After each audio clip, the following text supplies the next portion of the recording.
Hello বন্ধুরা, আজকে আমরা দুই বন্ধু মিলে ঘুরতে যাচ্ছিলাম। ভাবলাম আপনাদের সাথেও একটু শেয়ার করি। এখন যাচ্ছি শ্রী শ্রী শ্মশান কালী মায়ের মন্দিরে। অনেক দিন যাওয়া হয় না মায়ের মন্দিরে। আজকে একটু সময় পাইছিলাম, ভাবলাম মায়ের মন্দির থেকে ঘুরে আসি, আপনাদের একটু শেয়ার করি। এই জন্য আর কি যাওয়া হচ্ছে মায়ের মন্দিরে। বিকালের ভিউটা কিন্তু অনেক সুন্দর, রাস্তার পরিবেশটা কিন্তু অনেক শান্ত আছে। এখন এই মুহূর্তে যাচ্ছি যে মানুষজন চলাফেরাটা অনেক কম আছে, যাইতে কিন্তু অনেক ভালোই লাগছে বিকালে।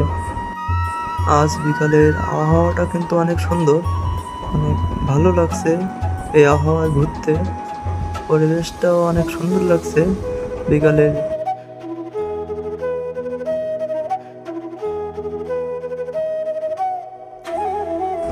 ব্রিজের পাশেই মায়ের মন্দির। এখন যাচ্ছি, দেখবেন অনেক উঁচু কিন্তু ব্রিজটা। এই তো প্রায় চলে এসেছি মায়ের মন্দিরের কাছাকাছি। এখন পরিবেশটা কিন্তু অনেক শান্তই আছে, লোকজনের ভিড়টা আর নাই, ফাঁকা রোড।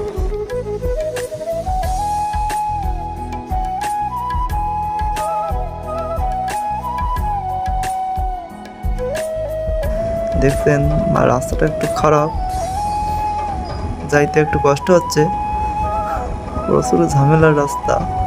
এই তো মায়ের মন্দিরে গেটের সামনেই চলে আসলাম, দেখছেন চলে আসলাম, এই তো ঢুকছি। হ্যালো বন্ধুরা, মায়ের মন্দিরে চলে আসলাম। এসে এখানে আজকে হয়তো মনে হয় পুজো হয়েছে, আজকে শনিবার, শনি ঠাকুরের পূজা হচ্ছিল। দেখেন দুপুরে পূজা হয়েছিল, এখন কেউ নাই, সবাই চলে গেছে বাসায় পূজা দিয়া। পরিবেশটা কিন্তু অনেক শান্ত, এখন চারি সাইডে মানুষজন নাই, এক প্রকার ফাঁকাই আছে।